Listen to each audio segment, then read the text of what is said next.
ada 4 keadaan doanya dikabulkan oleh Allah. Kenapa? Pintu-pintu langit ini dibuka ketika 4 keadaan ini. Pertama adalah bertemunya barisan ketika perang, ketika hujan. Ngapunten ibu-ibu, pas hujan lebat itu jenengan donga, doanya itu mustajab kalau hujan lebat, apalagi disertai angin. Ketika menjelang ditunaikan sholat, doa antara adzan dan iqomah tidak tertolak. Ketika melihat Ka'bah,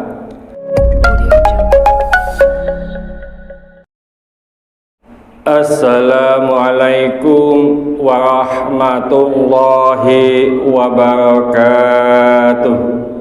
Bismillahirrahmanirrahim. Alhamdulillahirabbil alamin, wassalatu wassalamu ala asyrafil mursalin sayyidina wa habibina wa syafi'ina Muhammadin wa ala alihi wa sahbihi ajmain wa man tabi'ahu bi ihsanin la yaumiddin, amma ba'd. Bapak-bapak, ibu-ibu jamaah Masjid An-Nur Taman Suko Asri Sidoarjo rahimakumullah.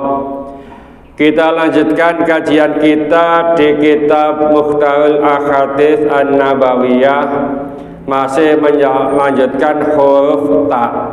Bismillahirrahmanirrahim.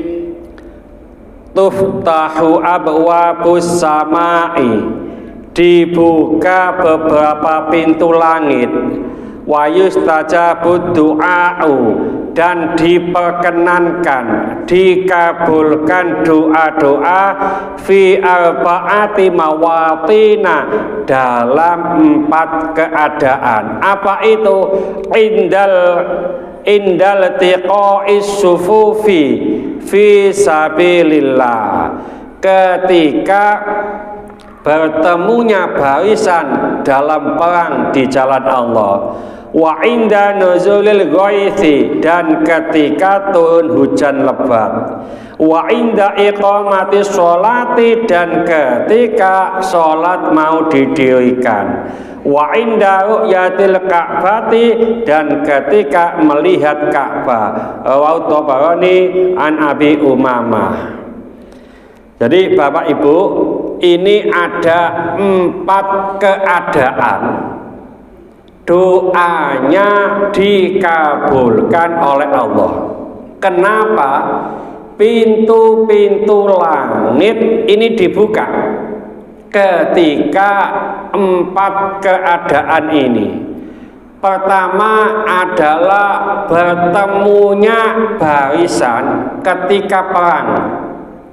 Ini kan gak pas ini bagi kita, wong kita ndak ada perang, mohon sak tonggone tukaran ngono bae, ya. Jadi ini sudah ndak ada. Lalu wa inda nuzulil ghaiz, ketika hujan. Ngapunten ibu-ibu, pas hujan lebat itu jenengan donga, doanya itu mustajab kalau hujan lebat, apalagi disertai angin. Kalau Imam Asy-Syafi'i itu sangat menganjurkan kalau ada angin ribut, nih bahasa nih pojok kampung kok apa Pak? Angin ribut itu Pak, lesus ta? Iku lah basa kene, pentil muter. Ya apa iki?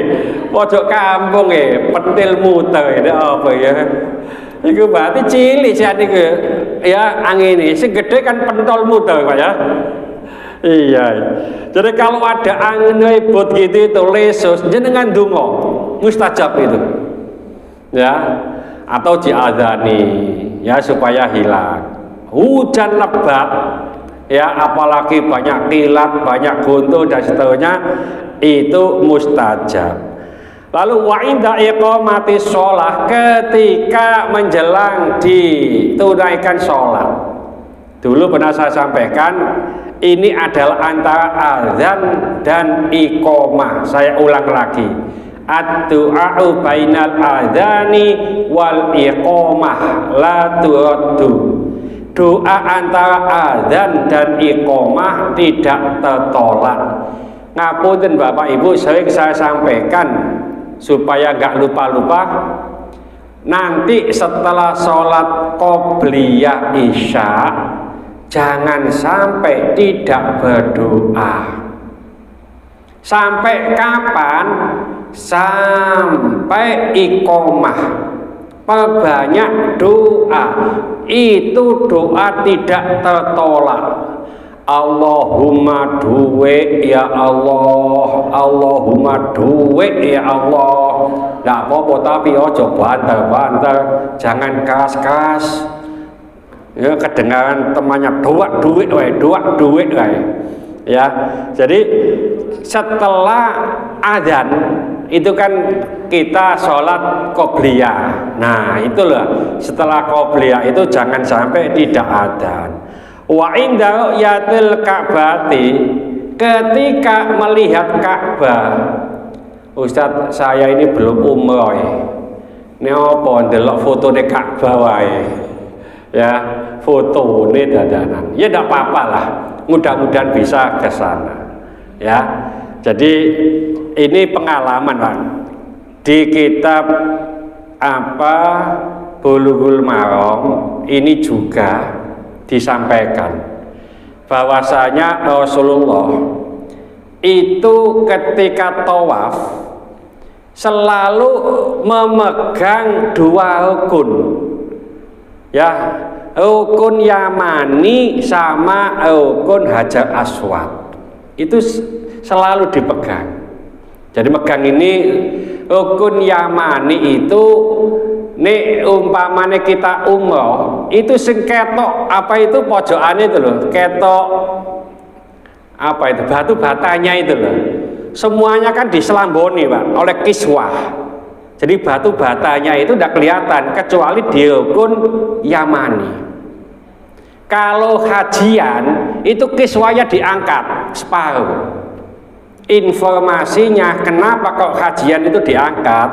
Karena pernah terjadi pas hajian itu digunting, Pak.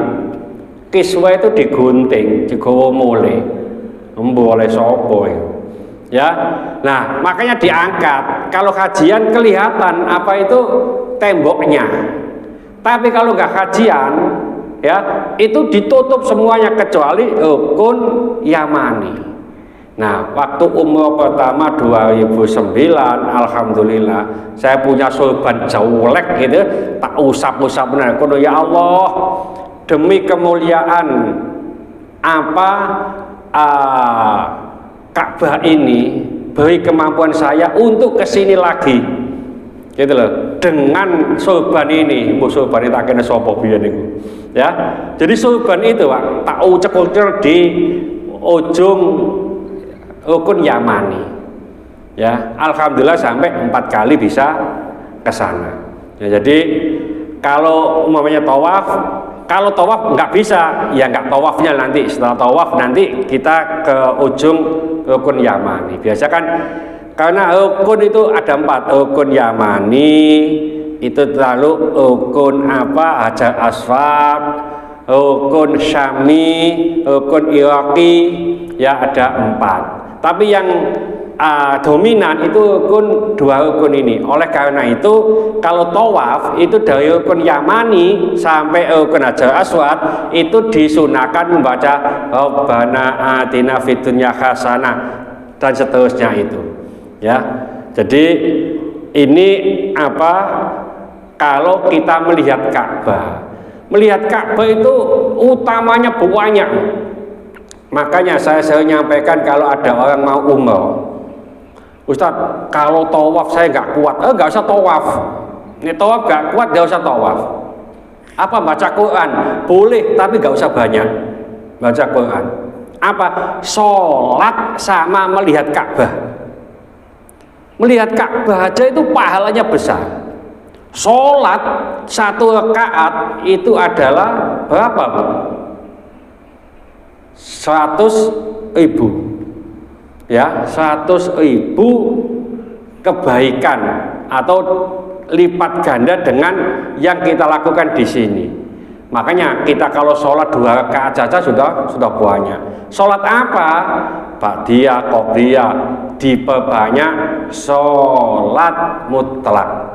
Sholat mutlak 4 rakaat, baca Quran 1 ain, Ka'bah banyak, lihat Ka'bah, ya, dikit-dikit sholat lagi, lihat Ka'bah lagi, ya, itu nek wong dagang oleh akeh, ya, daripada tawaf, ya. Nah, tawaf ini juga penting karena tidak ada yang bisa ditawafi kecuali Ka'bah. Tapi kalau kaya Mbak Dok ngono wis gak kuat wis.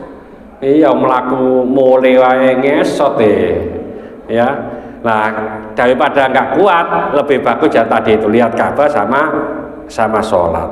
Jadi kita upayakan doa-doa itu terus begini. Sering saya sampaikan doa sujud itu juga kita upayakan.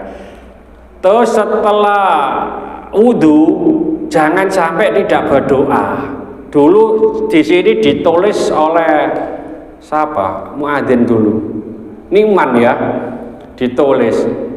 Kenapa begini, Pak? Barang siapa yang setelah wudhu membaca doa asyhadu alla ilaha illallah wahdahu la syarikalah wa asyhadu anna muhammadan abduhu wa rasuluh. Terus apa tulisannya tuh? Allahumma ja'alni minat tawwabina wa ja'alni minal mutatahhirin. Ditambah wa ja'alni min ibadikas sholihin. Ini tambahan dari para ulama.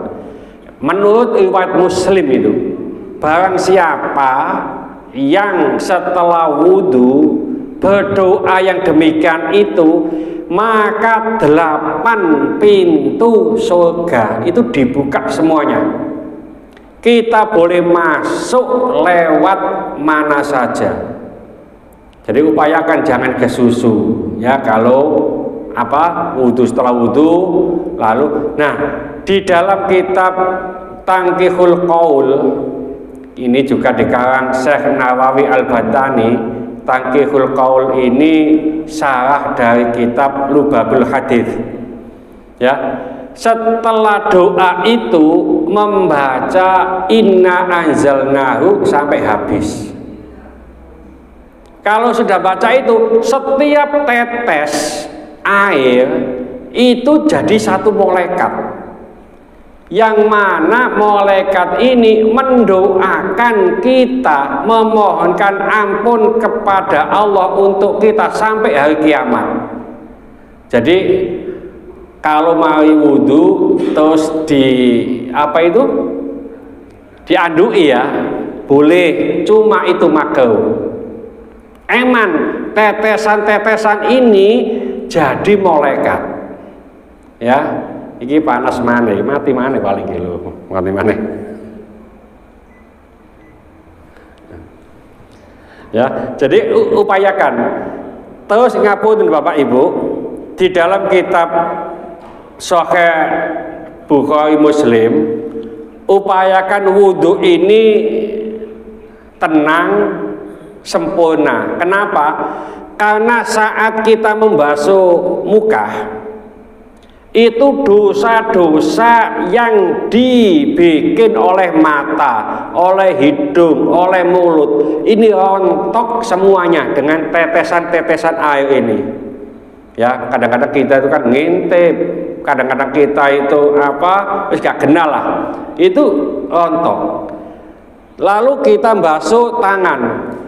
Ya, wah iki entek iki. Ya, basuh tangan itu tetesan-tetesan itu juga merontokkan dosa, termasuk kaki. Ya, kurang 1-2 menit ini ya, 3 menit ya. Aku durung mangan iki ya. Ya kita lanjutkan besok lagi. Mudah-mudahan sedikit ini dibarengi hidayah oleh Allah Subhanahu wa taala. Mudah-mudahan segala hajat kita dikabulkan Allah, segala kesulitan kita dibantu oleh Allah. Mudah-mudahan anak-anak kita menjadi anak yang soleh solehah, taat kepada Allah, patuh dan nurut kepada kedua orang tua. Dalam kasih keturunan, mudah-mudahan Allah memberikan keturunan yang soleh solehah. Dalam kasih jodoh, mudah-mudahan Allah memberikan jodoh yang soleh solehah. Mudah-mudahan di antara kita, keluarga kita, handetolan kita, tetangga-tetangga kita yang saat ini sedang sakit, baik di rumah sakit maupun di kediaman, mudah-mudahan Allah cepat mengangkat penyakitnya, menyembuhkan penyakitnya, dan mudah-mudahan Allah memberikan kesabaran kepada yang sakit, dan dengan kesabaran ini mudah-mudahan Allah mengangkat seluruh dosa-dosanya, dan mudah-mudahan Allah mengampuni dosa-dosanya orang yang mendolimi kita. Al-Fatihah. Bismillahirrahmanirrahim. Wal asri innal insana lafi khusrin illa alladziina aamanu wa 'amilus sholihati wa tawassaw bil haqqi wa tawassaw bis sabr. Subhanallahi bihamdika asyhadu an la ilaha illa anta astaghfiruka wa atubu ilaik. Assalamualaikum warahmatullahi wabarakatuh.